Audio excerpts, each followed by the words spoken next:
And we are live. I love it when we are live. Live. G'day there.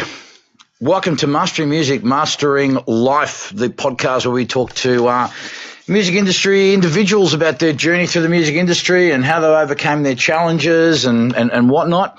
I'm Tony Jack the Bear Mance, your host, and we are here live at Deluxe Mastering in Melbourne, Australia. And I'm absolutely chuffed to be reunited with my friend, Travis Demsey. Mate! Afternoon. Good to see you. Good to be here. Now, it's I'm not saying this to embarrass you or anything, mate, but you drove down from fucking Adelaide to come and be on this podcast, and you're driving back tomorrow. Yes. I really appreciate that, mate. That's mighty fucking huge of you. Thank you for doing that. No problem. You know, it's good to see you, mate. Yeah, good to be. So, for those of you who don't know Travis was a former drummer of the original lineup of the Living End for many years. He is a drum tech, and we're going to find out more about that. But over the years, Travis has been working a lot with as a youth worker and as a motivational speaker, and has been doing the corporate rounds and working with government departments. And again, you'll be able to extrapolate on all that very soon. But it's been a fascinating journey. And Travis got a hold of me quite a few weeks ago and said, "Hey, man, I've been following you and love to come on the show." So as soon as he offered me the opportunity, I had to jump at it. So again, man, thanks for joining us. And oh, thank you. I never really want to see myself on camera, so I'll probably never watch this back. We don't either, mate. So it's that's you know. good. I'm not fond of my own looks, but I'm fond of putting the message out there of trying to help the youth. Yeah. And also my fellow musicians that are possibly searching for something. Yeah. I've got the answer for them. Yeah. So tell me, what was the obviously you had a good run with Living End, and you pretty much bailed at the time when things. A lot of people sort of bail when things aren't going great or at the demise, but you actually called it when things were actually at its peak. So that's what I find really fascinating. So what was happening around that time for you with the band, and what was it? What was the turning point or the pivotal moment that set you on your course as to where you are today? It's a very good question. I'll try and answer it in a short amount of time, trying to bore people. But I suppose during the course of being in any band, you meet so many different people. And then as the band got bigger and bigger, you meet a variety of people, some fortunate people, some industry people, some fans. You also get a lot of letters of people that are possibly struggling and searching for something. And I know what it's like to follow bands wholeheartedly and believe in it. And I especially believed in punk rock. I mean, at the time, punk rock, when I was a young kid living in Gippsland, punk rock and skateboarding really helped me out in some dark days. So, I wholeheartedly believed in the pedestal thing of rock stars being super cool, and wouldn't it be great to be that one day? So I guess when you find yourself in that position, you don't realize what it's going to be like. And there's an awful lot of there was an awful lot of pressure of being in the Living End. We toured relentlessly, and whilst most of it was fun, there's a lot of moments that the average person wouldn't understand about being in close proximity with your fellow bandmates, months on end in buses. You've got issues possibly like relationship issues, your dog's sick at home, your grandmother's or your dad's dying in hospital, as mine was. On a number of occasions. So those things are also going with you as you're on that journey, sometimes trapped in a bus going to America on a big tour. So there's a fair bit of pressure. And on top of that, you've also got a lot of people reaching out saying, can you donate money, or can you we would get emails, the Living End would get emails from people saying, things like, could you please respond to this by Friday, or else, I possibly might do some harm to myself. And then we're getting the message 2 weeks later. Yeah. So there's a fair bit of angst about that. And I guess for me, I had done a little bit of charity work with Living End, primarily with the Royal Children's Hospital. And I had one particular young person I'd befriended at the Sydney Children's Hospital. And whenever I got back to Sydney, I tried to visit him. And for him, I guess it was for me, I felt like in a way a bit of a stooge. I felt like people that they should be a celebrity if they're visiting sick children, you know, like an AFL football star or a movie star. So I felt like a bit of a stooge being a pretty basic punk rock drummer in a band going to visit sick kids. But for whatever reason, it worked, and the kids were just happy to basically have anyone new to talk to. When kids are in hospital for years on end, their friendship circle diminishes because their friends on the outside can't get to the hospital, or they have other life going on. So I befriended one young chap named Adam.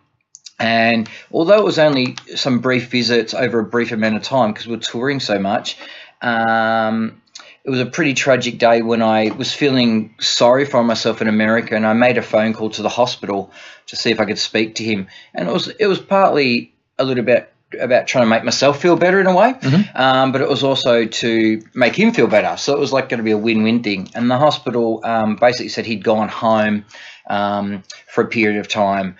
And I asked for his number, and the hospital said, look, we don't generally do that. Of course, we just don't give out personal numbers. And I sort of said, well, I'm the guy that comes and visits him, and I'm in America. And they said, look, we'll pass the number on. Or I think they gave me the number, and I rang the family home. And when I rang, I had to say, oh, hello, it's Travis from the Living End, which sounds wanky in itself, but I didn't want them to not know who I was. And the mum started crying and hung up on me. And it's at that moment you go, have I upset them? Did I promise to send a present that I haven't delivered on?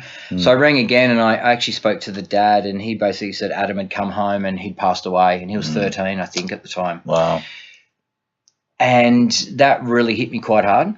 And for the rest of that next few weeks, it just was inside me. My dad was ill too. He was battling alcoholism and had been in the hospital and stuff like that. And I felt a little bit fake about being in the band. I felt a little bit fake about the success. I enjoyed playing the drums, but all the other stuff just seemed a bit fake to me. Yeah. So I let that dwell for a little while. But in the back of my mind, I thought, wouldn't it be great if I could do a job that was sort of, in a way, living up to the value code that punk rock meant to me, like doing something for people but using my skill set, which is pretty basic skill set. I like talking to people, and I like hitting the drums. Yeah. So there's not many jobs for that sort of a role, you know. And I didn't know what the job was called either. And then a few months later, the parents sent me a letter saying it meant so much to the family that I'd visited. So in that moment, I thought, you know what?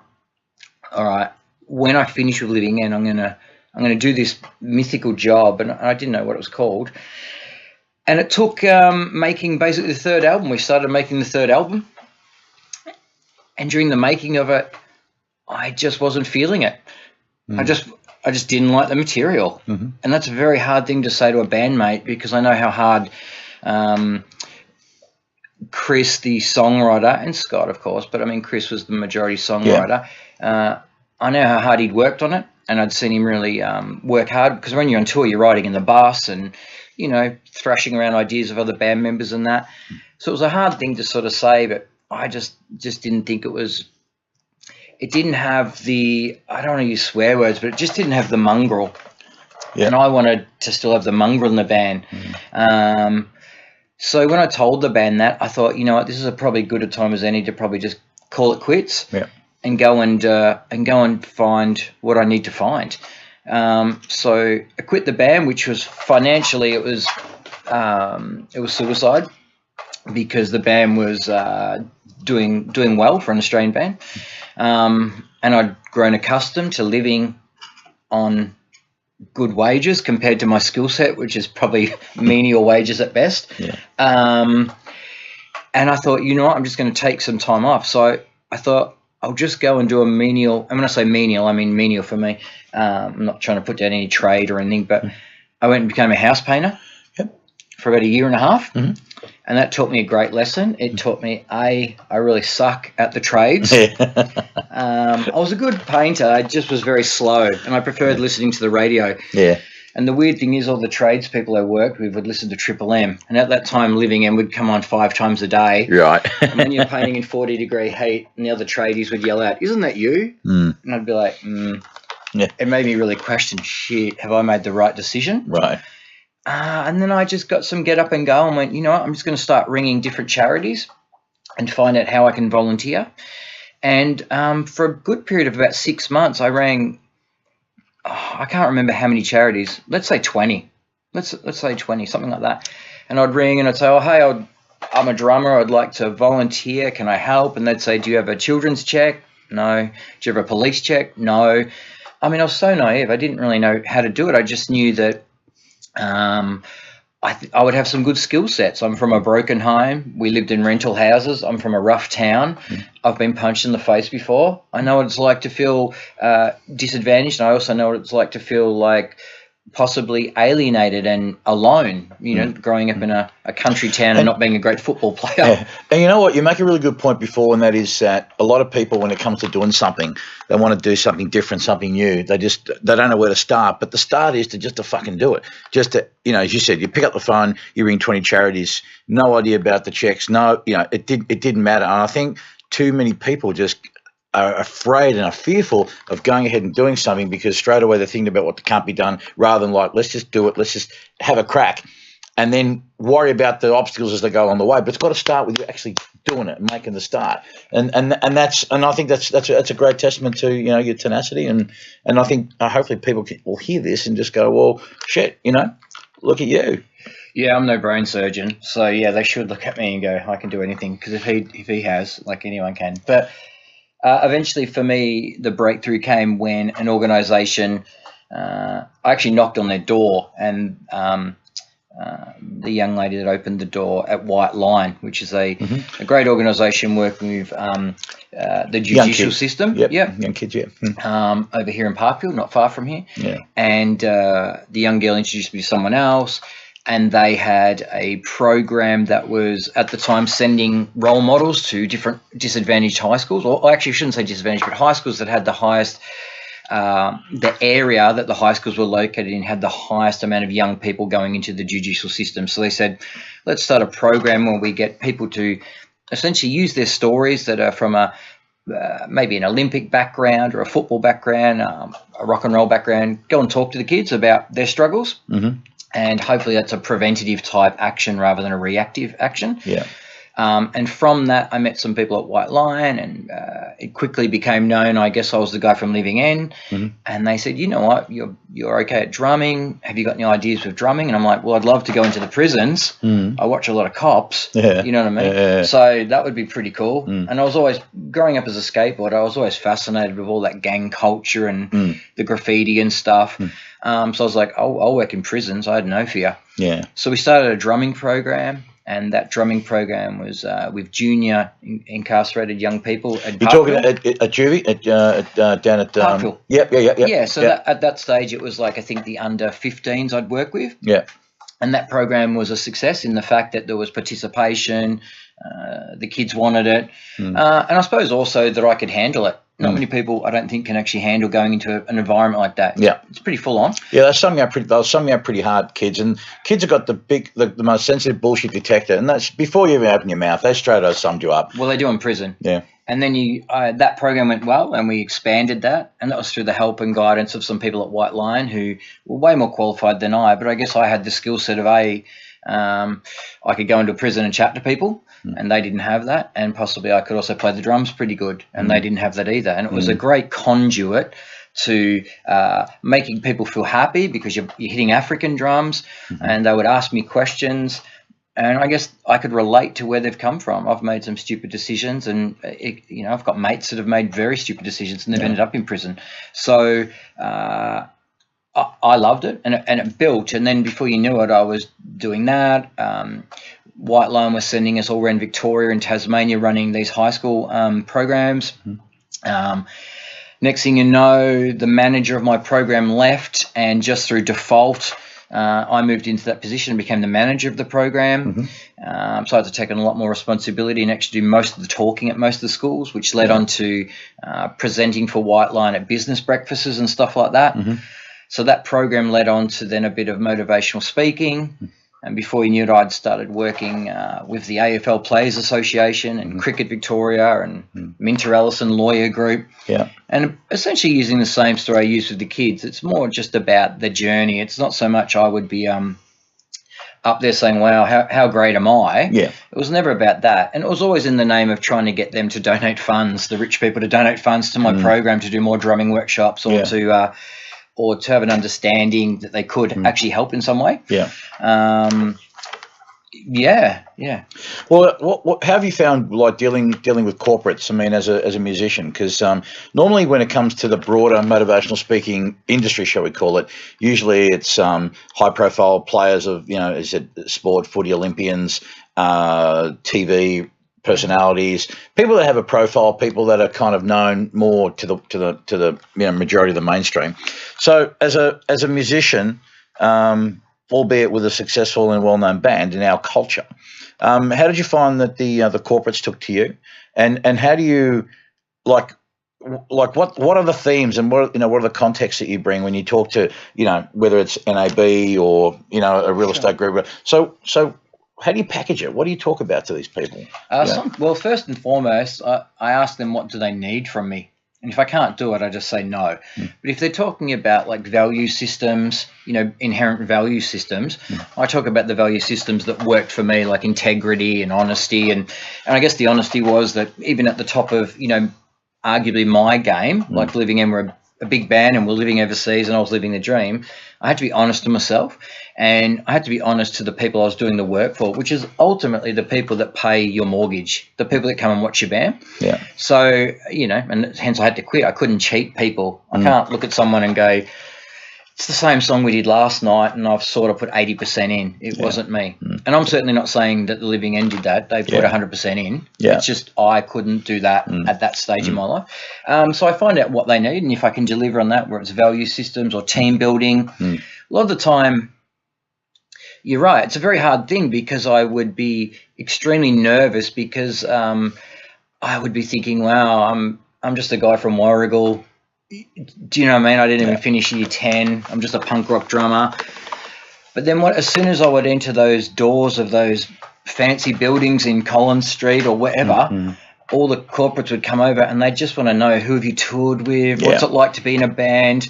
The fascination of that world that they don't know. Yeah, and I would try and certainly down talk it to a level where I'm proud of my achievements, but, you know, I know plenty of other people who have done so much more than I have, and in other fields that are so much more worthwhile possibly in the world, like doctors and nurses and all that. But it didn't really matter. I mean, the funny story is that on one, I can't remember who it was. It was someone in William Street. It was a lawyer group, and I felt really apprehensive, so I sort of dressed a little bit more corporate, if you can believe that. And I can't remember what I wore, but I wore long sleeves, so I didn't show the tattoos. And I remember when I went to meet the guy that had employed me on the day, you know, half an hour before the speech, he had a look of disappointment. Right. Disappointment when he saw me. You could see it. And I thought, oh my goodness, I'm already dying here. You know, he hates me, and he was a lovely guy, and he was just like, you know, I just expected you to be more like the typical rock and roller in, like, you know, cons and tattoos. And I said, I can beat that guy. That is me. I was just trying to. And he said, if we wanted corporate, we would have hired corporate. Yeah, we want rock and roll. We want the stories about the girls and the drugs and everything. And I'm like, give me a minute. So I ran back to the car, chucked on a Black Flag T-shirt probably, and my cons, and went back up and just rocked it like that. Yeah. A lot of the time I think I don't care if it's business or relationships or a band, I think if you don't know your value system, you can't have any success. And what I'm talking about is inherently what are the things that you work from, your template. Yeah. And I think a lot of people, that's where a lot of conflict comes in too. Like, for example, people say they value health, but if their actions aren't in alignment with those values, then they can't really say. But your values can change. I think this is where the honesty to yourself comes in. This is where you should be able to sit down, take an inventory and say, okay, well, what really matters to me? And it's okay to change them so long as what you do is actually in line with all that stuff. So no good saying I'm into health if you're not going to go and train, watch what you eat, you know, live a lifestyle that is supportive of being a healthy person, you know, so to speak, or saying, integrity if you're going to be a lying arsehole to people. You know? So that whole value system's right. You're absolutely right in that. And I find myself, I still work through that too, Travis. I still work through that. I still, not because I'm confused by it, but, you know, sometimes it's like, is it this? And there may be 5 values at the top, but they can just kind of, it's like the charts, they can just kind of move around a little bit. So, but I've always find myself, I've got to always be self-evaluating all the time. Well, I think we were talking about it before, that we're all probably constantly striving to be better at, like, internally ourselves and the way we deal with conflict and resolution, and how we deal with honesty, and how we deal with society and where it's going and all that sort of stuff. But I think that life is fluid, and I think that I try and take that into account and sort of think, well, you know what, life just doesn't follow any real ebb and flow. It's not like, to a degree, the ocean, that sort of tide comes in, tide goes out, and we can sort of rely on that. Life can be going along great, and then all of a sudden you can just get a phone call, and or you lose your job or something like that. So you have to be a bit fluid, and I think that that's an important thing to remember, that even our emotions are always in movement. It's sort of like turbulence in the air of a plane. When the air doesn't go up and down, it swirls around, and even planes can't see it sometimes. Yeah, that's true. I think you're right. I think emotional. I think I said to you before, and I've said it many times, I'm a late fucking bloomer. Late fucking bloomer. And I'm fine with that. But one thing that I really believe in, and that is for any of us, if we can have a sense of emotional mastery and maturity, because in terms of our physical aging, it takes no effort. You can do some things to help slow it down, but maturity on a physical level takes really no effort. You just grow old. But emotional maturity takes effort. It's about choices. It's about conscious decisions. And so the more we can work towards being able to master our emotions, and to be able to, like, look at situations and go, okay, well, what does this actually mean, rather than fly off the handle and get angry. And maybe aging does help. I mean, mate, the one thing I noticed with you, like, how long has it been? 15 years or so? Maybe.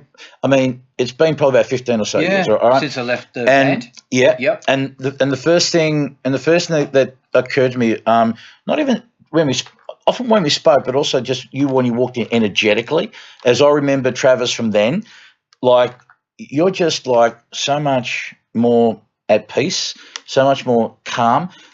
There's the fire in there. I mean, the Travis, your core, is there. I'm but Irish. I can't help it. But I think it's, it's like they say about, violence, the use of violence. It's, well, the people that know how to use violence, shall we say, it's like volume control. It's you dial it in what's appropriate. You know what I mean? So, but you, mate, you just seem so much calmer, which is great, and it's just awesome to see, bro. It really is. Well, there was probably certainly a time I possibly mistook the chip on my shoulder as the leverage for the energy and the anger I wanted to bring when I played the drums. Yeah. And when you train like that, I guess, like if you're wanting to play let's say the drums, which is it can be quite an aggressive instrument, and I chose it for its aggressiveness. It's very similar to just boxing, but it doesn't hit you back generally. Yeah. There was a reason I took to that, and it was great, because when I played the drums, I'm just in a very happy place, like Happy Gilmore, I guess. Yeah. And the other bit of the time, especially when I was in Living End, I was, maybe at that time I possibly could have still been, dealing with, I don't want to label myself with anything, but certainly my attention span was very, I'm going to say it's very punk rock. It was like, let's just get it done and move on. Yeah. It was like, I just felt like Henry Rollins or something in that band. I was just like, 4 months to make an album is too long. I can't do this. Yeah. And what I've realized, I suppose in hindsight, is that I need a balance, and the balance gives me that calmness that you're talking about. Yeah. And I think that all or nothing. Where do you find your balance now? Well, you get it out of your family, your partnerships, your close friends, having a pet, having time to be a dad or a boyfriend or a girlfriend, whatever. Yeah. I actually think it gives you more to produce art. So I actually think that, sometimes bands are so in their own bubble that they haven't got a chance to really just decompress. Yeah. And so what happens is, and you see it with bands that tour, and they release an album, and you think, wow, they got all the money in the world, really, ultimately, to make that album. They got record label support and all this, because that's all we see. You know, we don't see the internal struggle or issues with anything. But then they release that album, and it's like the second album syndrome for a lot of bands. The second one just never matches the first, because the first has something intangible, and I suppose it's not intangible.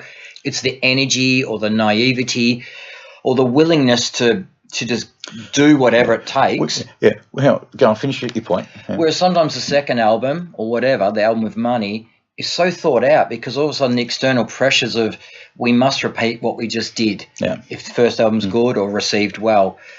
So getting back, to get back to the value systems, I think that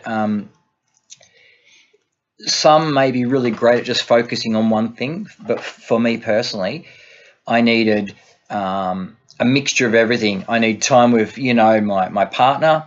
I need time with, at that stage when I left living in, my dogs, going to the football, catching up with my country mates that, are like family to me. And when you're in a band like the Living End, the gaps were just too far apart for me. And I found myself thinking more about that stuff than the music. And that's when you got to say to yourself, I've got to be honest about this. And it's weird. I mean, I absolutely miss the 1 hour on stage. That's what I worked my whole life for, pretty much. But I don't miss all the other stuff that comes with being in a big band. And I tip my hat off to those people that are in a big band that do it. But for me, I saw a lot of the cracks starting to happen for a lot of people around me, where it's like, I remember, I'm trying not to go off tangent here, but I remember they asked the guy at Oasis, and I think it was Bonehead, right? So he was a mate of the Gallaghers, and he was put into the band because he could play rhythm guitar, but he was a drinking mate, essentially, of the boys, the brothers. And when he left Oasis, for whatever reasons, I can't remember, they said to him, what are you going to do now? The media said to him, or someone asked him a question, and he said, well, what do you do after you've lived your dream? And so I can understand why a lot of people in bands that have got some sort of fame, they've built their identity on that. And I think they can't separate identity from reality. And they won't. They go, well, I could stay in this band and still be that person, and I'm known in Sydney Road, and people go, hey, Jack, you're a great masterer. Even if you're broke and on the bones of your ass, but you'll keep soldiering on because your identity's clinging to that. Whereas I think, hopefully I was smart enough to go, I need to get out, still want to play drums, still want to be a punk rocker and love rock and roll, but I need to go and get some other things to balance that, because I didn't want to be a slave to the system. And I know that sounds really funny, because all I ever dreamed of was being in the system, like getting a good free drum kit and hanging out with rock stars. But after you do it for a little while, it just became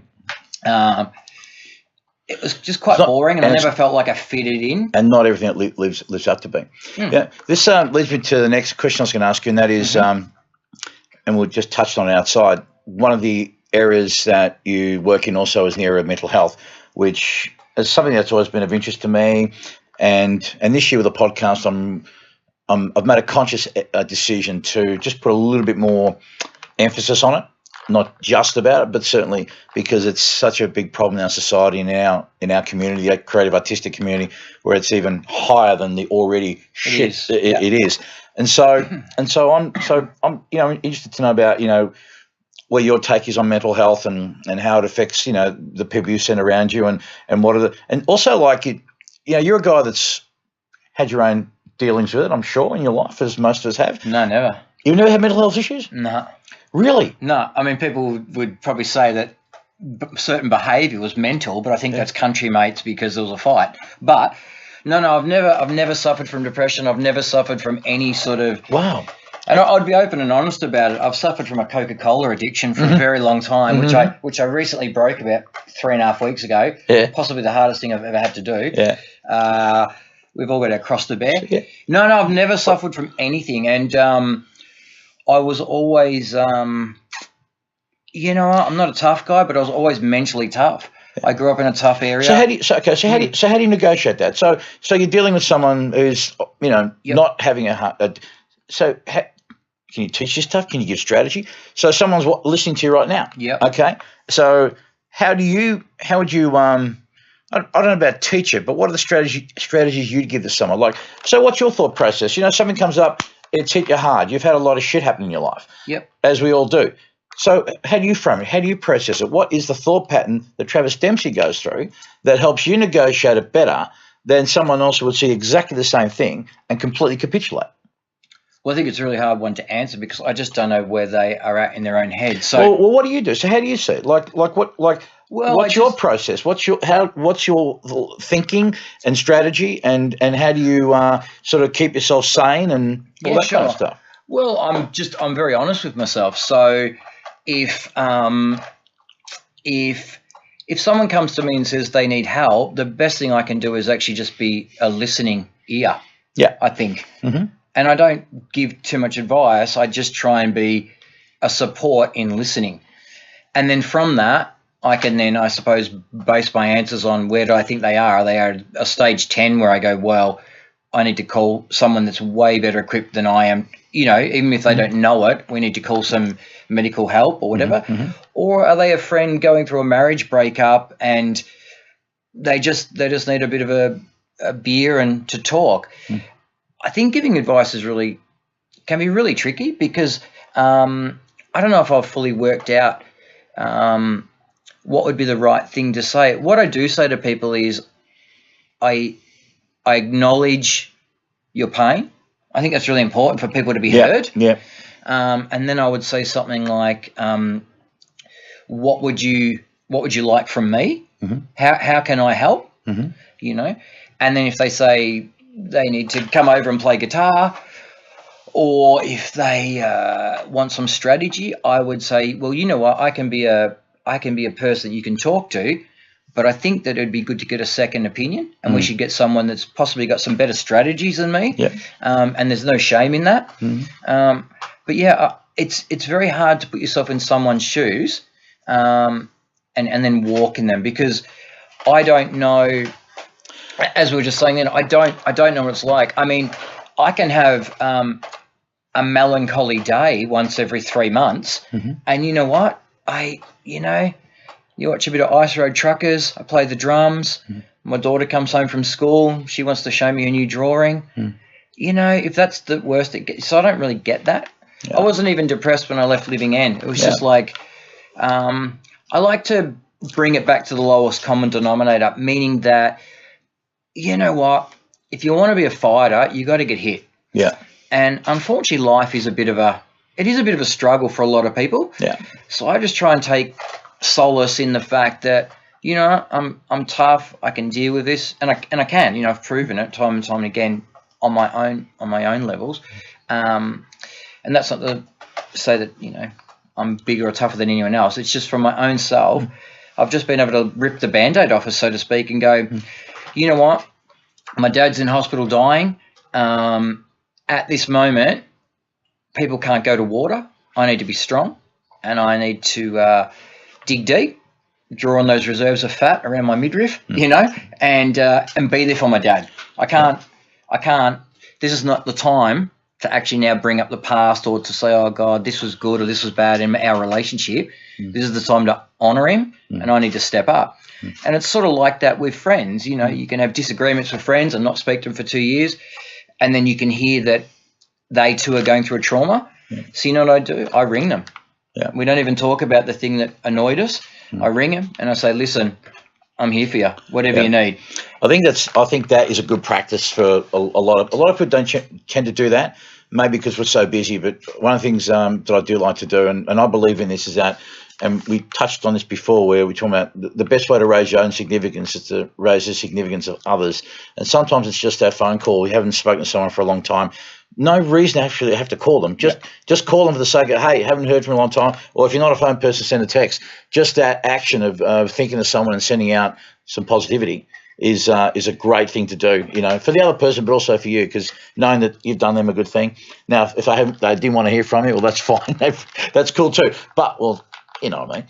But More for the often most than part, not, people, they do, but but they're- more often not. But for the most part, people are happy to hear from you, and that's a great thing, and that's a good thing to make you feel good too. You know. Well, absolutely. I think that you know we're touching on mental health, and you've got the forum coming up, and I definitely think that if you're constantly thinking about yourself and your own issues, it only manifests. I think, you know, in particular in my case, I didn't have those issues, but I certainly found that once I started, I suppose, giving back. I mean, I get paid a wage, so it's not like, you know, I'm a mercenary and I'm Mother Teresa. Yeah. I get paid a wage to do the work I do, but I do it because I actually get a lot of fulfillment out of it. Yeah. When a young kid comes to you and says, I was going to kill myself, and now I've heard your story, and your story is really cool or whatever, I think that's a really bloody cool thing. Yeah. And I think a lot of musicians that are probably hitting that age group where possibly the walls are closing in. And when I say the walls, I'll use like examples like they're a musician, they possibly don't have a uni degree, or they might not have any job skills, or they might not have a trade behind them. Let's say they get to 30 or mid-30s, and they start to realise that, you know, a lot of their other mates from high school and all that sort of stuff, they might not have gone ahead as far as like they lived the life they wanted to live like the musician did. Yeah. They might have just gone and become a tradesman because, hey, didn't know what else to do. But at 35, they're owning houses, possibly. Yeah. They've got cars with things that, you know, window wipers and heaters, a lot of stuff that musicians just don't have. Yeah. I was one of those people. Seat warmers. Everything. Not only that, then you add in the factor of how expensive, let's say, argument's sake, Melbourne is. I mean, it's crippling. It is right now. It's crippling to be an artist here. I don't know how people actually can do it unless you move 30 k's out of Melbourne, and then you got the commute. So at that stage, I think that's when possibly some of these symptoms probably really start to manifest, and then you add in possibly a relationship where you've got another person to think of, you know. Then you add in kids, and then all of a sudden you're earning $600 a week, if that, as a musician. You're virtually just breaking even. And after a while, that becomes a hard slog. And when you start looking at the rest of your life, 30 or 40 years, and you realise, I have to give up my dream because it's just not working. Yeah. But what's your next dream? They haven't thought it out. Yeah. So I'm not judging anyone. I'm just saying I see it in a lot of my friends that are in really big bands too, bands that everyone would assume they have a lot of money and they're doing loaded. it really well. Yeah. And yet my local mate that works in the country, who bought a house for $200,000 10 years ago and had a few kids, they're rolling in it now. Yeah. They're going overseas every year. They're buying boats. They're buying jet skis. They're buying V8 utes. They actually live like rock stars. Yeah. But my rock star mates live like, essentially people that just don't have an income stream. Yeah. Now that's their choice. Yeah. But at some stage they've got to wise up, and they've got to go, either I have priorities like a kid now, and I've got to get off my ass and get a job, and lose the identity and just actually be the new identity, which is dad, relationship person, dog walker, whatever. Yeah. And that's hard, but that is hard, dude. Like you said, when all your life you wanted to be an artist, a musician, but I think also life doesn't know. This is the thing, though. A lot of artists I meet believe that, you know, they got this great gift, and guess what? They do. But guess what? The world runs on what we need, and we need art. I'm absolutely all for art. Yeah. You know, I work in art programs. But at some stage, artists also have to go, this is my life. So if I'm willing to sacrifice some of these other things that come with an income, more props to them, you know. Well, this is where, you know, it's a balancing act. This is where I think that they don't.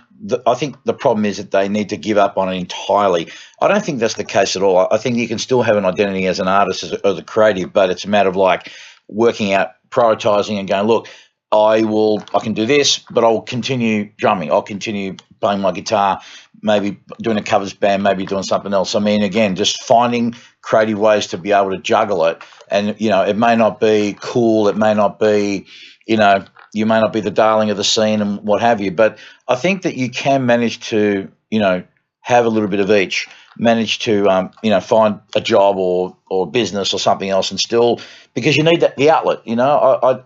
I think it's the musicians and the artists that just say, you know what, it's over, it's done, the writing's on the wall, I've got to move out, I've got to move on, and just completely abandon it. I mean, that's what kills them, and I think that's what kills them, and that's what they shouldn't do. They should, but like you said, for some people, the identity, what they are. Yeah. But for some, they just feel it's so much a part of them that even that in itself is too much, because whether it's their ego, or whether they're worrying about what other people are going to say, or their peers, or the industry, or they may be cast a certain way, and so they develop a story in their head, and all of a sudden, before you know it, they're on the piss, they're on drugs, they're hitting Skid Row, and you know, and you hear, and well, you know, I know people like that. You know, it's unfortunate. It's because they just decided that in that moment when things were coming to an end, and everything comes to an end, right? Sure. The law of impermanence in this universe, man, nothing's for fucking ever. So once we get to that point, or they realise it's getting to that point, they just kind of and I see that's unfortunate, you know. But no one sat down and actually told them, hey, listen, you know what, dude, it doesn't have to be this way. That's right. I mean, you got to take some accountability for your own actions, right? So I absolutely hear what you're saying, and you know, I'm an advocate for art as a therapy. You know, that's what I do. I get paid to do that. I mean, Winston Churchill, didn't he say, if we're not fighting for art, what are we bloody fighting for? Yeah. So, you know, I agree with that. And look at, you know, we can delve into what art does for now medical research and for well-being and holistic type purposes and health. Absolutely. But there's an accountability also too, that you're dragging other people along. So the longer you don't rip that Band-Aid off, I should say, there's other people that are with you in the ship. So, you're thinking, I'm going to, you know, and if that person is rousing up the troops going, no, we will not surrender, we're going to keep going with this band, yada, yada, yada, yada, yada, yada, then I've seen circumstances where people go, well, you know what, maybe you should go solo. Maybe the band's holding you back. Yeah. And you know what happens? That band, don't even get me started on drumming, because I'll go off. That person who's the singer-songwriter, the genius of the band, they get a publishing deal, and they go and get a grant off the government, and they start doing some regional tours. The other people that have gone along with them are just tossed aside. Yeah. So there is some collateral. So if you're going to think that way, like, you know, I'm going to do it forever, you've got to make sure that the other people understand, hey, they're going to live and die on their own sword. Yeah. Do you want to come with me? Yeah. So I've seen a lot of really good people spat out when the proverbial has hit the fan, and the singer-songwriter who can possibly just work for menial wages and play a Wednesday, Thursday, Friday night gig on the acoustic and get through. Yeah. It's the other people along with them and their partners. Yeah. Their partners put up with a lot, going away 10, 15 years. Shit, yeah. And then that person still says, you know, I'm going to use a hypothetical situation here, but let's say you're a girlfriend, and let's say you're 35, your partner's putting off possibly having kids, and you're 35, a lot of your girlfriends, and you say to your partner, are we going to, you know, have a kid, and your partner's a rock star, or they're touring, or they're on the poverty line. Yeah. She's possibly thinking, I love you, and I love you for who you are, but how are we going to raise a kid on this money? Yeah. And I'm only using that as an example because I have not personally been in that situation, but I'm around people that are in that situation right now. It's a really tricky thing to negotiate. Yeah. So I'm no judge on it. I'm not judging people, but you know, that's what being honest with yourself is about. Well, it's one of the most common things that through working here with clients, I think if there's one topic, there's topics around anxiety, depression, drugs, but when it comes to relationship, it's that old chestnut of, you know, we're at a certain age, or they don't want to have a family, but they're in a relationship, and the girlfriend or the boyfriend, for that matter, decides that it's not what they thought it was going to be. And I think sometimes even being honest about, or as honest as you can be about, look, this is the lifestyle. This is what I'm going to do. Yada, yada, yada. And sometimes people, though, can still buy into their own fantasy of what the relationship is. And until they're actually in it and experience it for real and realize that, oh, hang on a minute, you know, and that's when the shit can hit the fan. But that's like you said, that's their choice, and, you know, they've made their bed. But, you know, even by being honest, people sometimes just don't buy into it. They buy the idea of what they think it's going to be. Oh, for sure. It works both ways. I mean, you know, your partner could be delusional too. But it's hard. It's fucking hard, Travis. You know, I speak to a lot of people about it, and I feel for them, man. I feel for them. I mean, relationships are hard regardless, but I think true musicians, DJs, creatives, anyone, anywhere, anytime. I mean, look what's happened recently with politics with, you know, Barnaby Joyce and that stuff. You know, like, I don't condone what he did, but but nonetheless, you know, they're talking about the idea that how many politicians are spending so much time away from home, and humans, we need to connect, we need to feel, we need to have companionship. You know, we can't be, you know, completely on our own all the time. And so, you know, when these extended periods of time you're away from people, and again, I'm not excusing people for doing that kind of shit. I'm not advocating it. I'm just saying that you can understand how relationship breakups can happen through this long periods of absence between, you know, tours and gigs and whatnot. I feel for people in that situation, man. That's what I'm trying to say. I just feel for people. And I don't know what the fucking answer is, you know. Yeah. I think you got to be really strong to go through it. You really have to be strong. You know, I feel for people with cancer and living in Syria. So people that are in rock bands touring the world, you know, if they don't want to be in a committed relationship, they should dump them.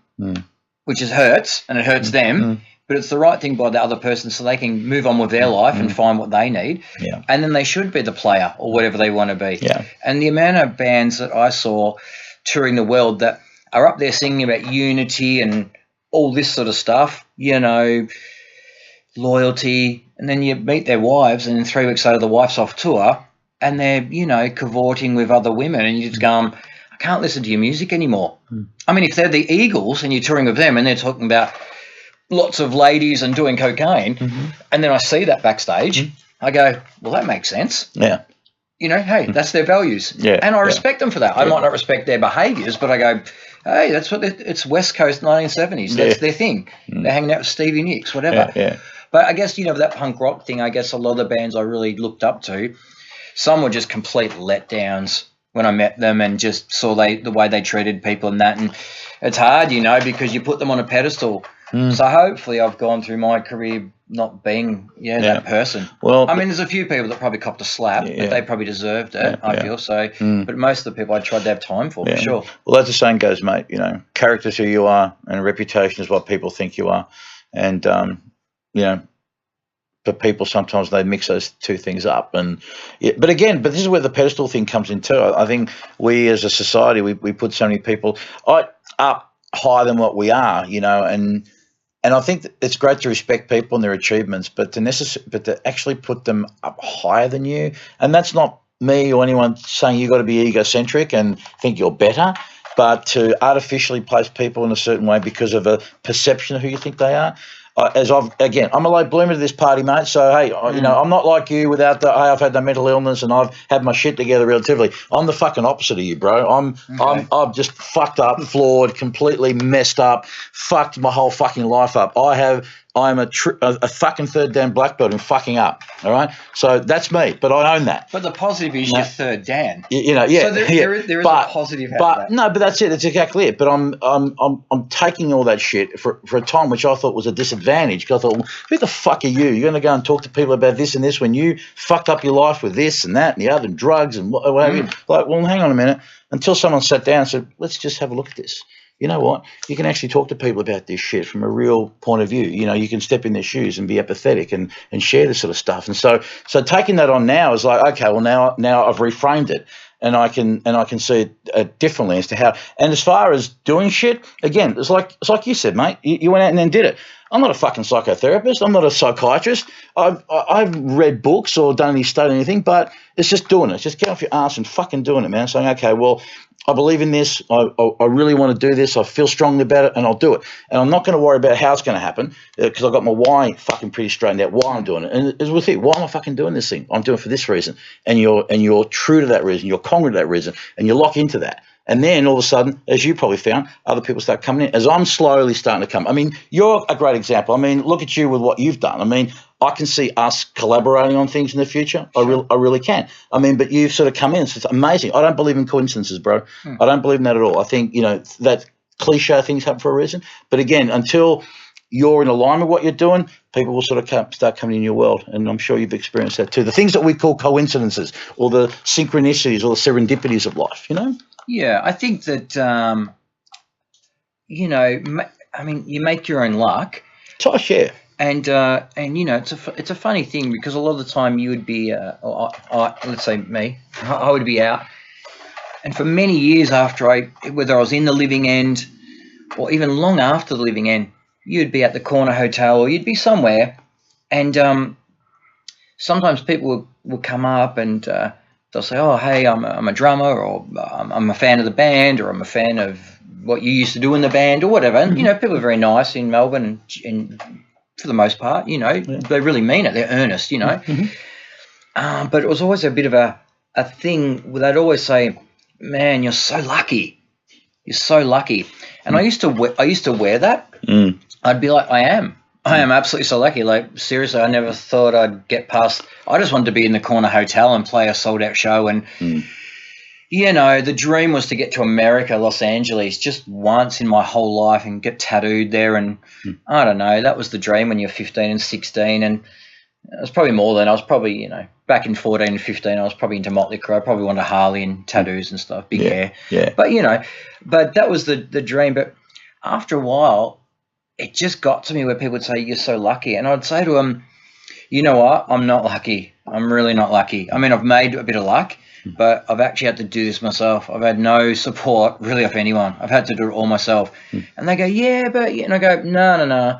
I'm not lucky. If you knew the town I grew up in, to be a skateboarder living on a dairy farm on a dirt road, that's tough. To be a punk rock dude living in a town where it's full of football players and netball and virtually, you're virtually deemed, gay back then. When I was growing up, if you rode skateboards and were into punk rock, aren't you into Cold Chisel and stuff? And I got nothing but love for Cold Chisel, but it was that sort of town. Yeah. It was a tough town, But that's what makes you, Travis. That's what makes you tough. That's what makes you resilient. Well, I've made my own luck. So I said it does get my back up a little bit now, because I'm like, hang on, my dad died of alcoholism. My mum worked 3 jobs. We grew up in a rental house. I've come from pretty far back, and I made it happen. And I did it by I wanted it so bad. I wanted to be a drummer in a band so bad that, if you had said at 18, you got to go and fight, those big Samoan bouncers, but it's another step forward. I would have been you'd be punching on. Yeah. I'd do it, and I know I'd get maimed. Yeah. But it would be like, if I can live through this, it's another step closer to the dream. Yeah. And I don't think people are that desperate sometimes. I think they just think it's a great career choice. Yeah. And they're just, it's probably never been, in a way, it's harder because the touring circuit has really just gone to pot. Yeah. The money's not there from record sales anymore. Yeah. But in other ways, it's that punk rock spirit. Like, you can't hang crap on people like Justin Bieber and that, because they actually got out there and put it on YouTube. And I'm not a fan, of who he is or the music, but that's the avenue for people now. Yeah, that is the avenue. Social media, the internet, absolutely. It's been creative with all that. That's the new frontier, and that's it forever. And I just want to go back to, you were saying a little bit before, and I was going to jump in, but I wanted to let you finish about. I was going to talk about how social media has had a really big impact on the mental health of people. Yeah, because let's just say if we're looking at my Instagram feed. And you were to look on the people that I follow, if we look at all their snapshots from today or yesterday or whatever, it's all good. It's dudes getting new tattoos. It's people living in Los Angeles skateboarding. It's people surfing in Bali. It's people celebrating their new paint job on their motorbike. It's all good, right? So if you do that every day and people are waking up every morning like I do, and you check Instagram, because let's face it, it's quite addictive because it's voyeuristic. And I think we're all voyeuristic to a certain degree, because you want to see good stuff. And then when you're having a bad day, you're only looking at the sort of the good stuff of everyone else, their highlight reel, if so to speak. Yeah. We're not seeing that behind the dude that's got the new motorbike, his relationship is crumbling. We're not seeing that those people that are surfing in Bali have, I don't know, had their wallet and phone stolen or something. No disrespect to Balinese people, because I love them. But you know what I mean? You're only seeing the good stuff. So it's hard to live up to that. Do you know what I mean? It's really hard to go to the beach nowadays, because you used to be able to just go to the beach when you were young. You'd take your top off. You just swim. Yeah. The only thing you ever had to worry about was really, are you really that pasty white, which I had to worry about, being sort of Irish and fair with freckles. Now, I mean, this celebrity, how good you look and everything, it's like we don't want characters. We don't want people with crooked teeth or a slanty eye, you know, one slanty eye and one good. We want perfect specimens. And if you just look at social media, everyone's perfect. Yeah. That's very hard to live up to. Yeah, you know what? I think there's some truth in it. That doesn't help people's mental health. It definitely doesn't. But I also think the flip side to that, and what you're saying, I think there's definitely a lot of truth in that. But I've also seen that there are people who also wanting something a bit more refreshing than wanting more honesty. I mean, and I think there's a point where you can share your shit, and there's a point where then you start becoming a victim. But then there's a point where it's like, okay, there's balance. Like, okay, Yeah, I'm having a great day in the studio. I'm working with so-and-so. But you know what? Look, I've had a shit day, or I'm going through a shit time, or I'm experiencing this, or sharing a story. I mean, I did a blog a couple of weeks ago about imposter syndrome. I thought I was a fucking imposter. Up until late last year, Travis Demsey, I honestly believe that I was the greatest fucking imposter in this fucking industry. And I wrote a blog about it because I just thought I was ready to share that. People couldn't believe that I'd write about it. But again, I think people are thirsting for more authenticity from people, more honesty. And social media certainly doesn't help with what you were saying. But I think people they're craving it, man. They want more realness in people. They're craving it if they've got the emotional intelligence. Yeah. But if you're young and impressionable, you know, back in my day, I had the Dukes of Hazzard and shit like that. So really, my impression was I just want a fast car and jump freaking creeks. Yeah. That's what I had to go on. I had to wait once a week. And then if I wanted a bit of, you know, sauciness and a bit of naughtiness, I'd get to watch Prisoner late at night. Yeah. You know, I'm showing my age here. Yeah. Now, young people are inundated. So what I'm saying is I think half the world has a mobile phone, even in third world countries. So everyone's got access to information, but it's how you scan or process that information. So, I mean, I look at good things on Instagram because I'm inspired. I get inspired every day by anything from architecture through a cool tattoo piece, through 1980s skateboarding, through one of my mates doing art projects in Brunswick on a wall. You know, that's my drug of choice. I thrive on that. So I can't get enough of it. But I also work 8 hours a day helping people that are really down and out. So I think I've got the balance. But for the average person who might not be giving back to society, they're just doing a job or they're lost, just to be, and if they don't have that emotional IQ, especially young people that are going through a tough time, all they're seeing is people that they're idolizing just talking about, look how good my life is. Like, hey, I'm going to use an example here, and I hope he doesn't sue me or anything, but, you know, whatever, fuck him. But, you know, let's use an example like a Chris Brown or a Snoop Dogg. Yeah. All right, you know, take away all the other stuff they get up to. Musically, I don't have an opinion. It's not my thing. I understand people love it or whatever. But they just flaunt the good stuff, like bling, and I haven't got one good car, which most people would go, well, you're a rock star, one good car's good. You watch MTV Cribs, these dudes have got 4 houses and 8 bathrooms and a tiger, and you're just going, but that's what young people are aspiring to, and it's actually it's good to have aspirations, and we want young people to be resilient and fall and get back up and fall and get back up and aim high.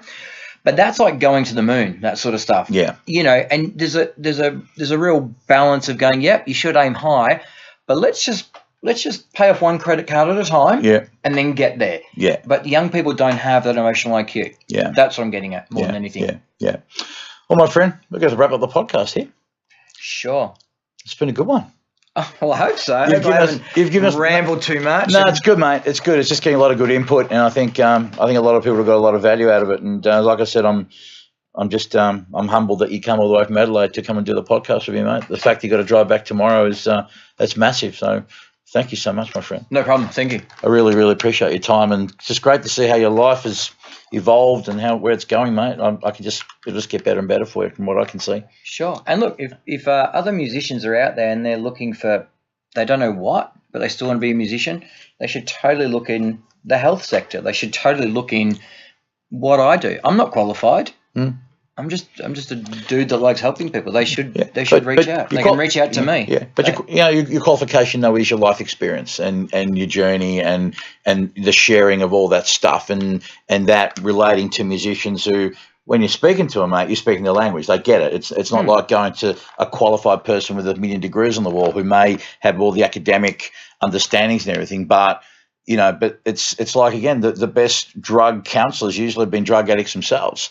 Yeah, same sort of thing. I mean, so I think that, you know, don't underestimate the power which you have. As I recently, you know, I underestimated myself and what I was able to bring and what I could offer. So I think it's a great offer that you put out there, and I think Tom will put up your details up on the screen in terms of all your contact stuff. If there's anyone listening, but if there's not, don't. Well, mate, listen, mate. Contact. So listen, mate. I've always said, as far as I'm concerned, and even this podcast is, I like the idea.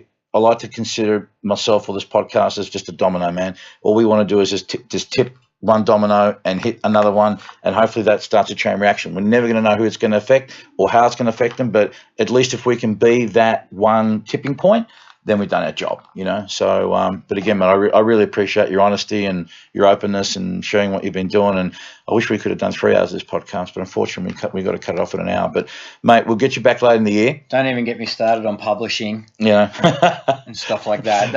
That would you would have seen the bad side of me then. Yeah. But we'll definitely get you back again this year, because I think, you know, we got lots and lots of podcasts between us, mate. But again, thank you once again for your time. Thanks a lot, Travis. I really appreciate it. Cheers. All right. Well, thank you very much to Travis. Thank you very much to my crew, the Backline Project, Tom and Tennille. Thank you, guys. Without you guys, this thing just does not fucking happen. To Tom Beard, who takes care of my socials and other stuff, thank you as well, my friend. And thank you to all of you who checked it out today. And we will have an audio version of the podcast coming up very soon. Yes, Tom? Yes. Yeah, that's it. Thumbs up from Tom. Because, we just realised there's so many more people like to have an audio version. So we'll have that happening. And Travis, you'll be happy with that, because, like, you don't want to see yourself on video. But no, you can, So, yeah.